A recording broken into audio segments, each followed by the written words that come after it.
Welcome back to SPM tutorial. So today ಇವತ್ತು ಸಮಾಜಶಾಸ್ತ್ರದ ಬಗ್ಗೆ ಪಾಠ ಅಧ್ಯಯನ ಅಧ್ಯಾಯ 9 ಇದರ ಬಗ್ಗೆ ನಾವು ಡಿಸ್ಕಸ್ ಮಾಡ್ತಾ ಹೋಗೋಣ. ಸೊ ಪಾಠ 1 ಮಾನವ ಮತ್ತು ಸಮಾಜ. ಈ ಮಾನವ ಸಮಾಜ ಈ ಒಂದು ಪಾಠದಿಂದ ಯಾವ ತರಹ ಪ್ರಶ್ನೆಗಳು ಬರ್ತವೆ ಅಂತೇಳಿ ನಾವು ಡಿಸ್ಕಸ್ ಮಾಡ್ತಾ ಹೋಗೋಣ.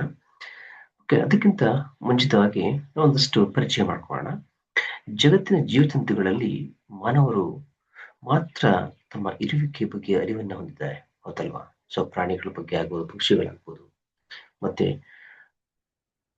ಬೇರೆ ತರದ ವಸ್ತುಗಳಾಗ್ಬೋದು. ಆದ್ರೆ ಮಾನವ ಏಕೆ ಸಮಾಜ ಜೀವಿ, ಸಮಾಜದ ಜೊತೆಯಲ್ಲಿ ಹೇಗಿರ್ತಾನೆ, ಅವನು ದೈವ ಸೃಷ್ಟಿಯ ಅಥವಾ ದೇವರೇ ಮಾನವ ಸೃಷ್ಟಿಯು? ಸೊ ಹೀಗೆ ಒಂದಷ್ಟು ಪ್ರಶ್ನೆಗಳು ನಮ್ಮಲ್ಲಿ ಉದ್ಭವ ಆಗ್ತವೆ. ಅದಕ್ಕೆ ಒಂದು ಪರಿಹಾರ ಅಥವಾ ಒಂದಷ್ಟು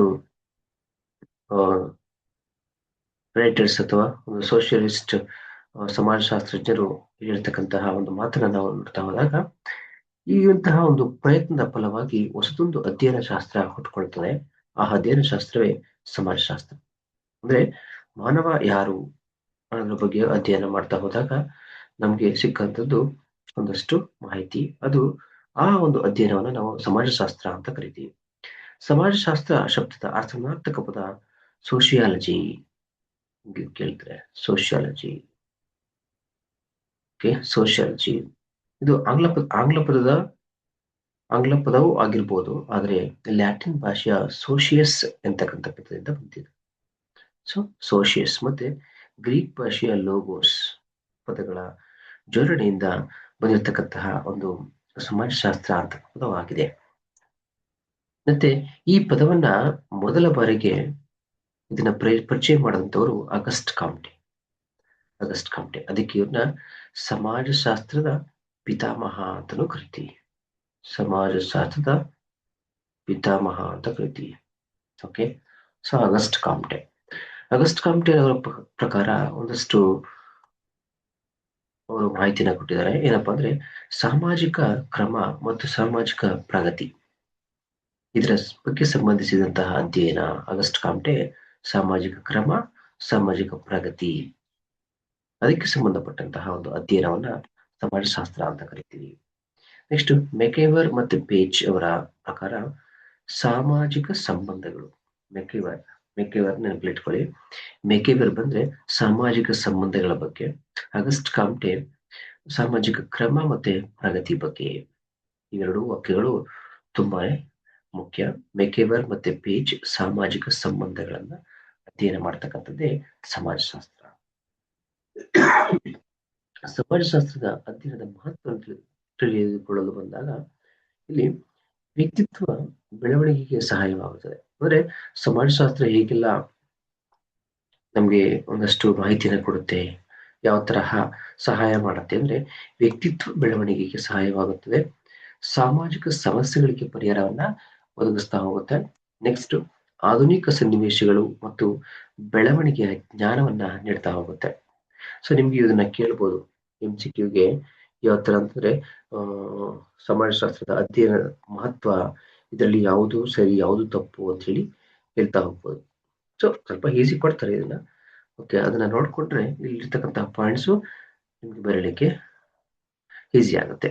ಅದರಲ್ಲಂತೂ HST ಡಿಸ್ಕ್ರಿಪ್ಟಿವ್ ಬಂದಾಗ ಈಸಿ ಆಗುತ್ತೆ. ಆಧುನಿಕ ಸನ್ನಿವೇಶಗಳು ಮತ್ತು ಬೆಳವಣಿಗೆಯ ಜ್ಞಾನ ಹಿಂದುಳಿದ ಮತ್ತು ದುರ್ಬಲ ವರ್ಗಗಳ ಏಳಿಗೆಗೆ ಸಹಾಯವಾಗ್ತಾ ಹೋಗುತ್ತೆ. ಓಕೆ, ಸೊ ಇಲ್ಲಿ ಮಾನವನು ಸಮಾಜ ಜೀವಿ, ಅದ್ರ ಬಗ್ಗೆ ನಾವು ತಿಳ್ಕೊಳ್ತಾ ಹೋಗೋಣ. ಇಲ್ಲಿ ವ್ಯಕ್ತಿ ಮತ್ತು ಸಮಾಜದ ನಡುವೆ ಸಂಬಂಧ ಯಾವತ್ತೂ ಕೂಡ ಅದು ಎಟರ್ನಲ್ ಅಂತ ಕರಿತೀವಿ, ಅನಂತವಾದದ್ದು. ವ್ಯಕ್ತಿ ಇಲ್ಲದೆ ಸಮಾಜ ಇಲ್ಲ, ಸಮಾಜವಿಲ್ಲದೆ ವ್ಯಕ್ತಿ ಇಲ್ಲ. ಹೌದಲ್ವಾ? ಸೊ ಅದೇ ರೀತಿ ನಾವಿಲ್ಲಿ ಮನುಷ್ಯ ಪ್ರತಿ ಒಂದು ಕ್ಷಣದಲ್ಲೂ ಕೂಡ ಸಮಾಜದ ಜೊತೆಯಲ್ಲಿ ಅವನು ಬದುಕ್ತಾ ಹೋಗ್ತಾನೆ. ಸಮಾಜದಲ್ಲಿ ಅವನು ಹುಟ್ಟುತ್ತಾನೆ, ಸಮಾಜದಲ್ಲೇ ಸಾಯ್ತಾನೆ, ಸಮಾಜದಲ್ಲಿ ಅವನ ಎಲ್ಲಾ ತರದ ಒಂದು ಆಕ್ಟಿವಿಟೀಸ್ ಕೂಡ ಅವನು ಇಟ್ಕೊಂಡಿರ್ತಕ್ಕಂತಾನೆ. ಸೊ ಹಾಗಾಗಿ ಅವನನ್ನ ಮಾನವನ ಸಂಘಜೀವಿ ಅಂತೇಳಿ ನಾವು ಕರಿತಾ ಹೋಗ್ತೀವಿ. ಮಾನವ ಸಮಾಜವನ್ನು ಸಾಮಾಜಿಕ ಸಂಬಂಧಗಳ ಬಲೆ ಅಂತೇಳಿ ನಾವು ಕರಿತೀವಿ. ಇದು ಇಂಪಾರ್ಟೆಂಟ್. ಮಾನವನ ಸಮಾಜವನ್ನ ಸಾಮಾಜಿಕ ಸಂಬಂಧಗಳ ಬಲೆ ಎಂದು ಕರಿತಾ ಹೋಗ್ತೀವಿ. ಈ ಸಾಮಾಜೀಕರಣ ಅಂದ್ರೇನು? ನಾವು ಸಮಾಜದ ಸದಸ್ಯರಾಗಬೇಕಾದ್ರೆ ಸಮಾಜದಲ್ಲಿ ಬಾಳ್ಬೇಕಾಗತ್ತೆ, ಹೌದಲ್ವಾ? ಸೊ ಒಂದಷ್ಟು ಪರಿಚಯ ಆಗ್ಬೇಕು ಅಂದ್ರೆ ಸಮಾಜದಲ್ಲಿ ನಾವು ಇನ್ವಾಲ್ವ್ಮೆಂಟ್ ಇರ್ಬೇಕಾಗತ್ತೆ. ಇಲ್ಲದೆ ಹೋದ್ರೆ ನಾವು ಕಲ್ತಿರ್ತಕ್ಕಂಥ ಭಾಷೆ, ಓದು, ಆಟ, ಯೋಚನೆ ಎಲ್ಲವೂ ಕೂಡ ವ್ಯರ್ಥವಾಗ್ತಾ ಹೋಗುತ್ತೆ.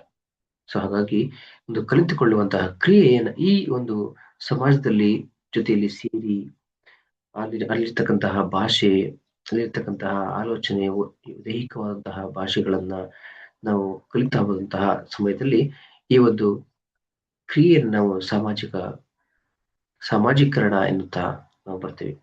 ಮತ್ತೆ ಇಲ್ಲಿ ಕುಟುಂಬ, ಶಾಲೆ, ಸ್ನೇಹಿತರ ಗುಂಪು ಇವೆಲ್ಲವೂ ಕೂಡ ಸಾಮಾಜೀಕರಣಕ್ಕೆ ಸೇರ್ಕೊಳ್ತಾ ಇರ್ತವೆ. ಸಮಾಜದಲ್ಲಿ ಇವೆಲ್ಲವೂ ಬರ್ತವೆ. ಇವೆಲ್ಲವೂ ಇಲ್ಲದೆ ಸಮಾಜದಲ್ಲಿ ಯಾವುದೇ ತರದ ಆಕ್ಟಿವಿಟೀಸ್ಗಳು, ಚಟುವಟಿಕೆಗಳು ಇರಲ್ಲ. ಸೊ ಮತ್ತೆ ಪೋಷಕರು ನಮ್ಮನ್ನ ಮಾನಸಿಕವಾಗಿ ಮತ್ತು ದೈಹಿಕವಾಗಿ ಆರೋಗ್ಯಕರವಾದ ಬೆಳೆಯುವಂತಹ ಒಂದು ಸನ್ನಿವೇಶವನ್ನು ಅವರು ಕ್ರಿಯೇಟ್ ಮಾಡ್ಕೊಡ್ತಾರೆ.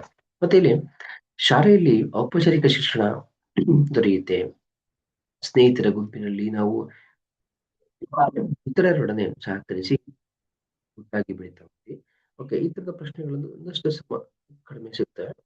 ಸೊ ಇಲ್ಲಿ ನಿಮ್ಗೆ ಆ ಎಕ್ಸಾಮ್ಗೆ ಬರ್ತಕ್ಕಂತಹ ಒಂದು ಪ್ರಶ್ನೆನ ಆಧಾರಿತವಾಗಿ ನಾವು ಹೋಗ್ತಾ ಹೋಗೋಣ. ಇಲ್ಲಿ ಮಾನವರು ಮತ್ತು ಭಾಷೆ. ಸೊ ನಾವು ನಮ್ಮ ಭಾವನೆಗಳನ್ನ ಹೇಗೆ ಸ್ಪಷ್ಟಪಡಿಸುತ್ತೀವಿ? ಅದು ಒಂದು ದೈಹಿಕ ಸಂಜ್ಞೆ, ಸೂಚನೆ ಎಲ್ಲವೂ ಇರ್ತವೆ. ಸೊ ಅದೇ ಎಕ್ಸ್ಪ್ರೆಷನ್ ಮಾಡ್ಕೋಬೇಕು ಅಂದ್ರೆ ನಮ್ಗೆ ಒಂದು ಭಾಷೆ ಬೇಕೇ ಬೇಕು. ಸೊ ಹಾಗಾಗಿ ನಮ್ಗೆ ಒಂದು ಭಾಷೆ ಅತ್ಯಮೂಲ್ಯ. ಸೊ ಅದರಲ್ಲಿ ಆರಂಭಿಕ ಸಮಾಜಶಾಸ್ತ್ರಜ್ಞರು ಹೇಳ್ತಾರೆ, ಸಮಾಜ, ಸಂಸ್ಕೃತಿ, ವರ್ತನೆ, ಸಾಮಾಜಿಕ ಸಂಬಂಧಗಳು ಇವು ಕುರಿತು ಅಧ್ಯಯನ ಮಾಡುವವರೇ ಸಮಾಜಶಾಸ್ತ್ರಜ್ಞರು ಅಂತ ಕರೀತಾರೆ. ಅಂದ್ರೆ ಸಮಾಜಶಾಸ್ತ್ರಜ್ಞರು ಅಂದ್ರೆ ಯಾರು ಅಂತೇಳಿ ಆಗಸ್ಟ್ ಕಾಮ್ಟೆ ಹೇಳ್ತಾರೆ. ಅದು ಸಮಾಜ, ಸಂಸ್ಕೃತಿ, ವರ್ತನೆ, ಸಾಮಾಜಿಕ ಸಂಬಂಧ ಅದ್ರ ಬಗ್ಗೆ ಅಧ್ಯಯನ ಮಾಡ್ತಕ್ಕಂಥವರೇ ಸಮಾಜಶಾಸ್ತ್ರಜ್ಞರು ಅಂತ ಕರಿತೀವಿ. ಇಲ್ಲಿ ಆಗಸ್ಟ್ ಕಾಮ್ಟೆ ಅವರು ಸಮಾಜವನ್ನ ಅಧ್ಯಯನ ಮಾಡಿದ್ರು. ಮತ್ತೆ ವಿಜ್ಞಾನಕ್ಕೆ ಸಮಾಜಶಾಸ್ತ್ರ ಎಂದು ಕರೆದರು. ನೋಡಿ, ಇದು ಇಂಪಾರ್ಟೆಂಟ್. ವಿಜ್ಞಾನಕ್ಕೆ ಸಮಾಜಶಾಸ್ತ್ರ ಎಂದು ಕರೆದರು. ಆದ್ರಿಂದನೇ ಸಮಾಜಶಾಸ್ತ್ರದ ಪಿತಾಮಹ ಅಂತ ಕರಿತೀವಿ. ಕೇಳ್ತಾರೆ ಇದು. ಆಗಸ್ಟ್ ಕಾಮ್ಟೆ ಸರಿ, ಸಮಾಜಶಾಸ್ತ್ರದ ಪಿತಾಮಹ ಯಾರು ಅಂತ ಕೇಳುವುದಕ್ಕಿಂತ ಮುಖ್ಯವಾಗಿ ಆಗಸ್ಟ್ ಕಾಮ್ಟೆ ಅವರನ್ನ ಸಮಾಜಶಾಸ್ತ್ರದ ಅಧ್ಯಯನದ ಪಿತಾಮಹ ಅಂತ ಕರೆಯುತ್ತಾರೆ ಏಕೆ ಅಲ್ವಾ? ಕೆಳಗಿನ ಯಾವ ಉತ್ತರಗಳು ಸರಿ ಅಂತ ಕೇಳ್ತಾರೆ ಅಲ್ವಾ? ಅವರ ಬಗ್ಗೆ ಅಧ್ಯಯನ ಮಾಡೋದಕ್ಕ ಪ್ರಶ್ನೆ ಕೇಳಿದಾಗ ಸರಿಯಾದ ಉತ್ತರ ಏನು? ಸಮಾಜವನ್ನು ಅಧ್ಯಯನ ಮಾಡುವ ವಿಜ್ಞಾನಕ್ಕೆ ಸಮಾಜಶಾಸ್ತ್ರ ಅಂತ ಕರೀತಾರೆ. ಸೊ ಹಾಗಾಗಿ ಅವ್ರನ್ನ ಪಿತಾಮಹ ಅಂತ ಕರೆದ್ರು. ನೆಕ್ಸ್ಟ್ ಅರ್ಬನ್ ಸ್ಟೈನ್, 19ನೇ ಶತಮಾನದ ಬ್ರಿಟಿಷ್ ಸಮಾಜಶಾಸ್ತ್ರಜ್ಞರು. 19th ಸೆಂಚುರಿಯಲ್ಲಿ ಅವರು ಕೂಡ ಸೋಷಿಯಲಿಸ್ಟ್ ಆಗಿದ್ರು. ಮತ್ತೆ ಸಮಾಜದ ವಿಕಾಸವನ್ನು ಕೂಡ ಅವರು ಅಧ್ಯಯನ ಮಾಡಿದ್ರು. ಇನ್ನು ಫ್ರಾನ್ಸ್ ನಲ್ಲಿ ಎಮಿಲಿ ಡರ್ಕಿಮ್ ಎಂಬ ಸೋಷಿಯಲಿಸ್ಟ್, ಅವರು 19ನೇ ಶತಮಾನದ ಕಡೆಯ ಭಾಗ ಹಾಗೂ 20ನೇ ಶತಮಾನದ ಆದಿ ಭಾಗದಲ್ಲಿದ್ರು. ಸೊ ಇವರು ಒಂದಷ್ಟು ಅವ್ರದೇ ಆದಂತಹ ಒಂದು ಒಪಿನಿಯನ್ ಹೇಳ್ತಾ ಹೋಗ್ತಾರೆ. ಮತ್ತೆ ಇಲ್ಲಿ ನೌಕರಶಾಹಿ ಕ್ರಿಶ್ಚಿಯನ್ ಧರ್ಮವನ್ನ ಕುರಿತು ಈ ಒಂದು ಸಮಾಜಶಾಸ್ತ್ರೀಯ ಅಧ್ಯಯನವನ್ನ ಮಾಡ್ತಾ ಹೋಗ್ತಾರೆ. ಇಲ್ಲಿ ಇವರಿಬ್ರು ಮಹಾನ್ ಭಾವರು, ಅರ್ಬನ್ ಸ್ಟೈನ್ ಮತ್ತೆ ಮ್ಯಾಕ್ಸ್ ವೆಬರ್. ಈ ಕಾರ್ಲ್ ಮಾರ್ಕ್ಸ್ ಅವರು ಜರ್ಮನಿಯ ತತ್ವಜ್ಞಾನಿ, ಗೊತ್ತಿದೆಯಲ್ವಾ? Karl marks ಕೇಳಿದಿರ? ಇವರು ಇತಿಹಾಸ, ಅರ್ಥಶಾಸ್ತ್ರ, ತತ್ವಶಾಸ್ತ್ರ, ಕ್ರಿಶ್ಚಿಯನ್ ಧರ್ಮಶಾಸ್ತ್ರಗಳಲ್ಲಿ ಅಪಾರ ತಿಳುವಳಿಕೆಯನ್ನ ಹೊಂದಿದ್ದವರು. ಸಮಾಜಶಾಸ್ತ್ರದ ವ್ಯಾಪ್ತಿಯನ್ನ ವಿಸ್ತರಿಸತಕ್ಕಂತಹ ವ್ಯಕ್ತಿಯಾಗಿದ್ದರು. ಭಾರತಕ್ಕೆ ಬ್ರಿಟಿಷರು ಬಂದ ನಂತರ 1914ನೇ ಇಸವಿಯಲ್ಲಿ ಮುಂಬೈ ವಿಶ್ವವಿದ್ಯಾನಿಲಯದಲ್ಲಿ ಸಮಾಜಶಾಸ್ತ್ರವನ್ನು ಪರಿಚಯಿಸಲಾಯಿತು. ನೋಡಿ, ಸಮಾಜಶಾಸ್ತ್ರವನ್ನು ಪರಿಚಯ ಮಾಡಿದ್ವಿ ಅವಾಗ 1914ನೇ ಇಸವಿಯಲ್ಲಿ ಮುಂಬೈ ವಿಶ್ವವಿದ್ಯಾನಿಲಯದಲ್ಲಿ ಇದನ್ನ ಪರಿಚಯ ಮಾಡಲಾಯಿತು. ಭಾರತದ ಪ್ರಮುಖ ಸಮಾಜಶಾಸ್ತ್ರ ಅಂದ್ರೆ ಜೆ.ಎಸ್. ಘರ್ರೆ, M.N.. Srinivas, AR. Desai, Iravati Karve, SC. Dubey. ಇವರೆಲ್ಲರೂ ಕೂಡ ನಿಮ್ಗೆ ಇದು ಏನೋ ಇಂಟ್ರೆಸ್ಟಿಂಗ್ ಇಲ್ಲದೆ ಇರ್ಬೋದು, ಆದ್ರೆ ಹೇಳಕ್ಕಾಗಲ್ಲ, ಯಾವ ತರ ಬೇಕು ಪ್ರಶ್ನೆನೂ ಕೇಳ್ಬೋದು. ಇರ್ತಕ್ಕಂಥ ಯಾವ್ದು ಸಮಾಜಶಾಸ್ತ್ರಜ್ಞ ಅಲ್ಲ ಅಂತಾನೆ ಕೇಳ್ಬೋದು. ಸೊ ಹಾಗಾಗಿ ಡಿ.ಎಸ್. ಗರ್ಗೆ, M.N.. Srinivas, AR. Desai, Iravati Karve, SC. Dubey ಇವೆಲ್ಲರೂ ಕೂಡ ಜಸ್ಟ್ ಒಂದ್ಸಲ ಕ್ಲಾಸ್ ಮಾಡ್ಕೊಂಡು ಹೋದ್ರೆ ಸಾಕು. ಅದನ್ನೇನೋ ಅಭ್ಯಾಸ ಮಾಡ್ಬೇಕು ಅಂತ ಏನಿಲ್ಲ. ಓಕೆ, ಸೊ ನೆಕ್ಸ್ಟ್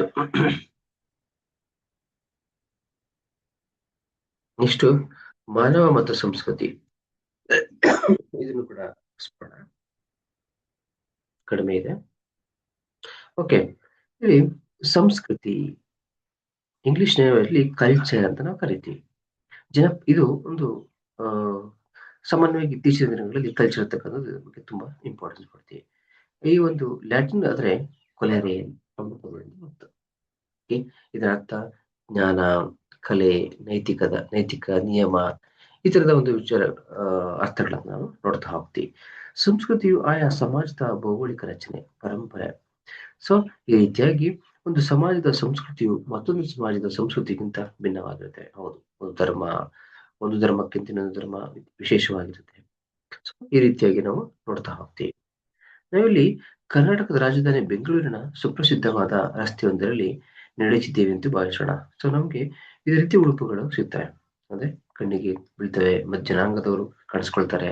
ಮತ್ತೆ ಇಲ್ಲಿ ನೀವು ಸೌತ್ ಇಂಡಿಯಾ, ನಾರ್ತ್ ಇಂಡಿಯಾ, ಈ ತರ ನಾವು ಬೇರೆ ಬೇರೆ ಜಾಗಕ್ಕೆ ಹೋದಾಗ ಅಲ್ಲಿ ವಿಧ ವಿಧವಾದಂತಹ ಏನು ಆಚಾರ ವಿಚಾರಗಳು, ಮತ್ತೆ ಉಡುಪುಗಳು, ತಿನಿಸುಗಳು ಅಲ್ವಾ, ಭಾಷೆ, ಸಂಸ್ಕೃತಿ, ಧರ್ಮ ಎಲ್ಲವೂ ಕೂಡ ಬದಲಾಗ್ತಾ ಹೋಗುತ್ತೆ. ಓಕೆನಾ?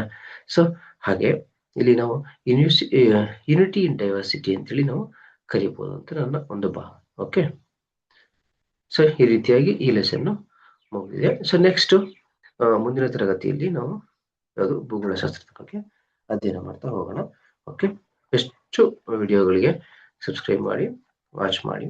ಒಂದಷ್ಟು ಎಕ್ಸಾಮ್ಗೆ ತುಂಬಾ ಯೂಸ್ಫುಲ್ ಆಗುತ್ತೆ ಅಂತ ನನ್ನ ಭಾವನೆ. Okay, thank you so much.